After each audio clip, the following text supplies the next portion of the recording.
So that song was written actually by my friends Sloan Wainwright and Sue Riley and Janice Stanfield together at a songwriting retreat that we did a few years ago. And it's something that Sloan's mother always said to her, if you want to be happy, keep your mind off your thoughts.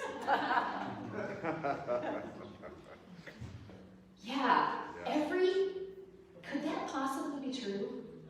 That every rotten feeling we ever have, that all of our stress, our depression, comes from believing something that isn't true.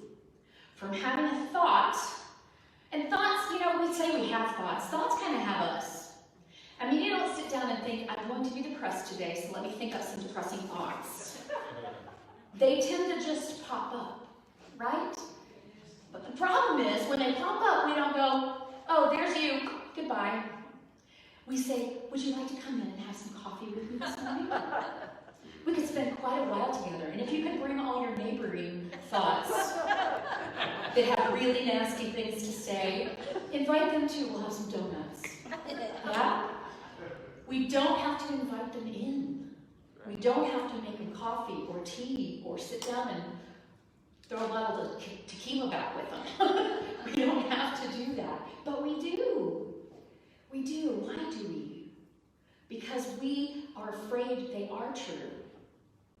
We're afraid. That's just in itself. We're afraid.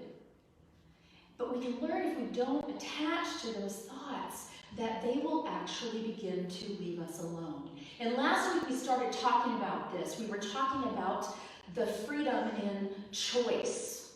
That until you know you have a choice, you don't have a choice. And all your life you've had thoughts, just a deluge in your mind, and you've thought, you've been taught, you've been definitely, other people have given you an example of, you have this thought, you better run with it. You better go with it. It must be true. And we weren't taught that we had a choice. And with awareness comes choice. So we start to be aware of our thoughts. I feel like I'm echoing a little bit. Is that bothering anybody? Yes. Yes. With our thoughts, we have choice. With our awareness, we have choice. So awareness is the first thing. And then choosing, okay, I'm going to just choose not to listen to that. I'm going to choose not to be afraid. I'm going to choose to love. How easy is that? Have you tried it? It's not always that easy. It's not always that easy, and it's especially difficult if dismissing the thought goes against some deeply held belief that we have that we may not even know that we have. Certain universal beliefs that were given to us that we think are a given in the world. Children should love their parents. Do all children love their parents? No. No. Should children love their parents? Well, apparently not, because not all children do love their parents. And some for very good reason. So when we try to fly in the face of, we have a thought, my mother is driving me absolutely nuts. I don't want to go see her today. Then we believe the thought that perhaps I should love my mother. I shouldn't feel this way. I'm a bad person. Or we have another thought. She's a bad person, or I wouldn't have to feel this way. There's all kinds of ways that we can do this that keep us stuck right where we are, that bring on the stress and keep it right here with us. Whether we go visit our mother or not, we've already gone through all of the stressful feelings. We may carry them with us throughout the day. If we decide to go visit mom, we're going to carry them with us there. And if we decide to not visit mom, we're going to go, I don't have to go if I don't want to. And all day long, we're still having those stressful feelings. But what if we examine the feeling? What Byron Katie said in that reading there is that it's unexamined, unquestioned, uninvestigated thoughts that cause us this pain. And there's a phrase in 12-step called contempt before investigation. That's not going to work. No, I don't like that. I've never liked that. Redheads are not nice. Right? People who wear baseball caps are bubbas. They're probably idiots and bad. Whatever. We have these things. We may have accepted You may have not accepted either of those, but you have some belief in you, some list of beliefs that you have accepted without investigation. And so we begin to investigate before we put our contempt out there. And here's the deal, guys. If you don't have to have contempt for anybody else, you won't feel the need to have it for yourself. Amen. Imagine that. And vice versa. When you truly love yourself, then you don't have to not love other people. You can let them be who they are. You don't have to put conditions on, well, if he was this way, then I could. So what we looked at last week was finding out whose business it is. Is it my business? If it's my business, then I can do something about it. If it's your business, you can do something about it or not, but it's not my business. It's yours. You get to keep it. It's completely yours. I don't have to batter my head against that wall ever again. I can bless you on your way. I can even bless you and let you continue living in the same house with me. And just refuse to get so mad every time. And there's also God's. It's not mine, it's not yours, it's God's. World peace, what can I do anything about? I can do something about my peace. And if enough of us choose to do something about my peace, each of us, then there will be world peace. But world peace, I can't address that. That is God's. And thank God it's God's, because I don't know. I think I know sometimes. If all those leaders would just do what I think they should do, it's a lot more complicated than that most of the time. So I can start to mind my own business. And then, when I decide, yes, this is my business. It's my business because it's killing me. And I'm still tied in knots about it. Then what do I do? So we've had the awareness, we've sorted out whose business it is, now it's time to investigate. It's time to investigate the truth and to ask ourselves some questions about it. So, bless Bob's heart, I use him as an example all the time. This is my husband Bob up here. He's a very nice person. And a really big slob. So I'm going to just use him as this example in our lives of something that's not, horrible. It's no great secret. Everybody who has ever met him knows he's a slob. So, and everybody who's ever met me knows I could be a tad bit controlling at times. Perhaps. Maybe. So we've been married 28 years, y'all. He is no less sloppy than he was on day one. First time he took me to his house, I thought, he's either moving in or he's moving out. Because nobody just lives this way all the time. Turns out he had lived there for 16 years. And we didn't move from that place for another 12 or 15 years. So, yeah. It's just the way he is. Just the way he is. And it's because that's not important to him. And here are the stories I used to tell myself to keep myself miserable all the time. I was gone all day. He's been here by himself. And he's done nothing. The sink was clean when I left. And he's used dishes all day long. And there they are. Didn't even run water into them. They still have cereal stuck to them. Some of them are in the living room. He didn't even take them to the sink. He doesn't respect me. He doesn't care that I've worked hard all day. He didn't even notice that everything was pristinely clean before I left. He doesn't care about me. How can I live with someone who doesn't care one bit about what I think and how I feel? You see all that? Bob was just eating cereal. That's what he was doing. He was just eating cereal. Because I made up all the rest of it. And so what I had to do, and it took me a while, I'm not telling you this happened overnight, but I was like, okay, if I don't want to be the one, and here's the other story. He knows I'll come in and clean up after him. That's why he doesn't clean up himself. He knows I'll come and do it. So I tried this thing, I'm not going to do it. Let him do it. Guess who lasted long? Because it really didn't bother him. Things piled up and he just walked around it. And then eventually, I couldn't stand it anymore. So I cleaned it up, and I was angry the entire time. And I'm pretty sure that when he got home, I screamed at him about how I cleaned all the stuff up that he left in a big mess, and he didn't even care. And he just looked at me like, should I go out again? Like frightened, perhaps. Were you scared? You were scared. I'm scared. I'm scared. We can speak truth here. And then eventually, it occurred to me that if I want it clean, that's my business. If he doesn't want it clean, why should he clean it? I mean, we can say there is a universal belief. People should clean up after themselves. It's a way of showing respect to the people they live with.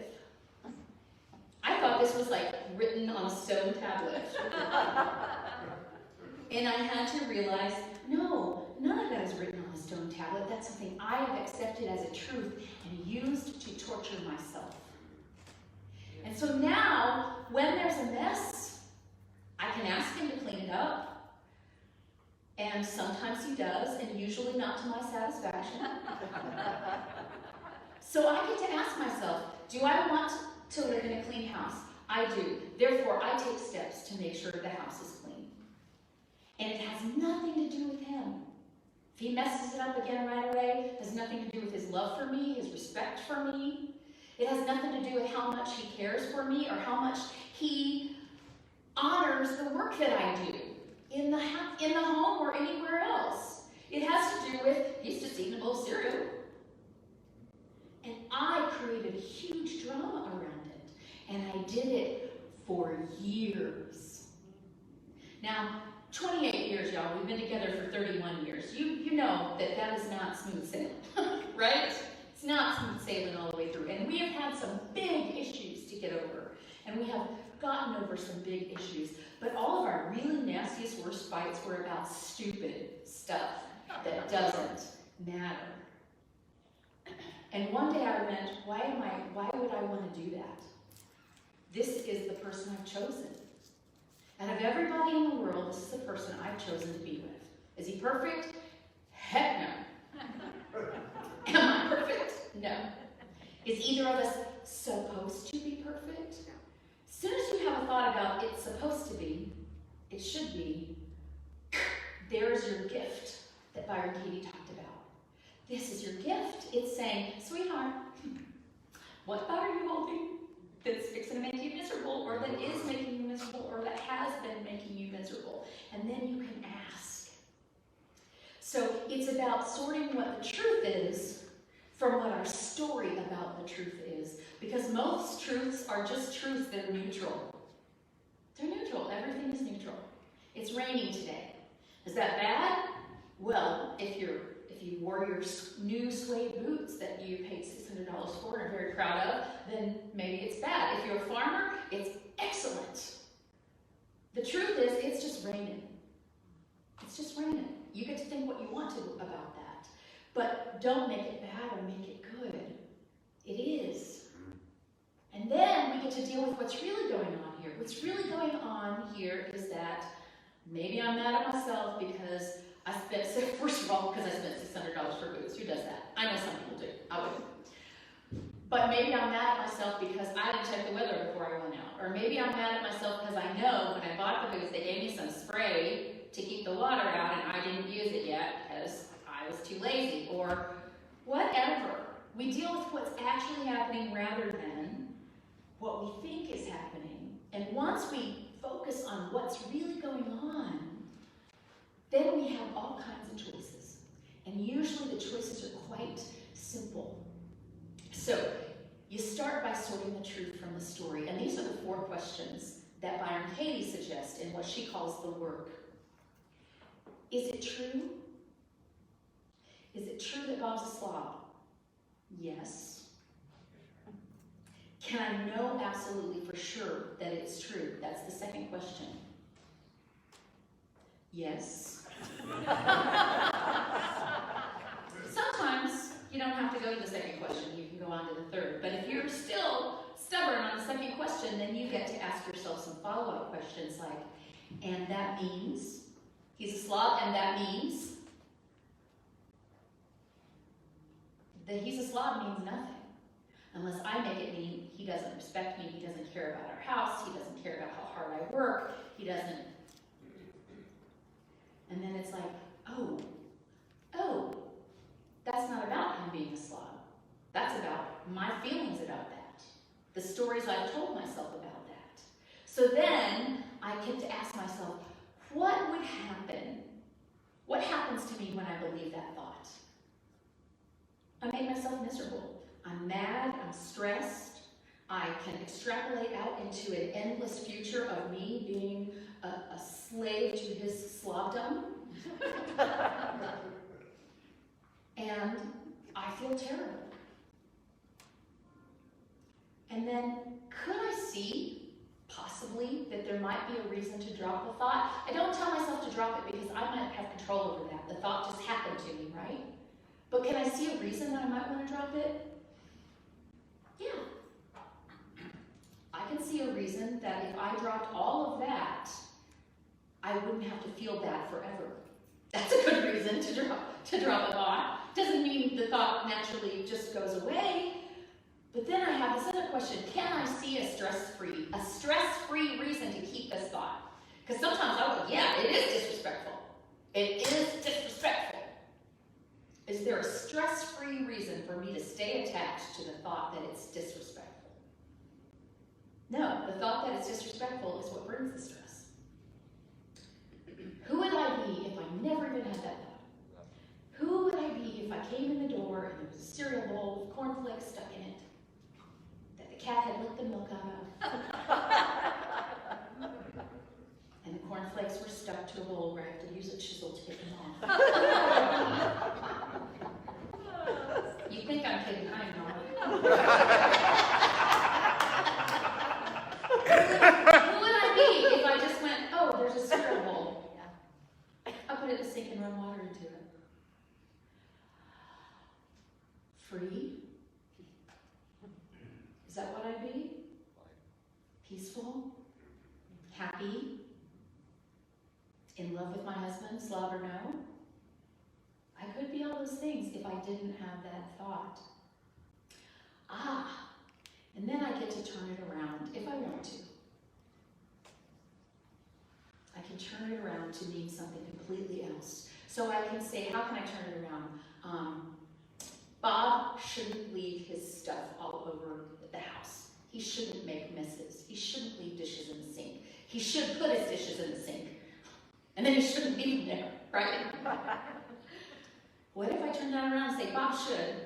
He should eat where he wants to, and he should put his dishes wherever he wants to. Is there any world in which that could be as true or truer than the fact that he shouldn't? Well, I would say the proof that he should is that he did. He does. When I argue with that, I am not arguing with Bob, I'm arguing with reality. Guess what happens when you get into an argument with reality? You lose every time. Reality, the way things are. You know, the Buddhists talk about the way things are in the same way that we in the Abrahamic religions and the Hindu religions talk about God. And God is bigger than all of that. God is the way things are. And as I brought up last week, in this congregation, we choose to believe that God is infinite, perfect love.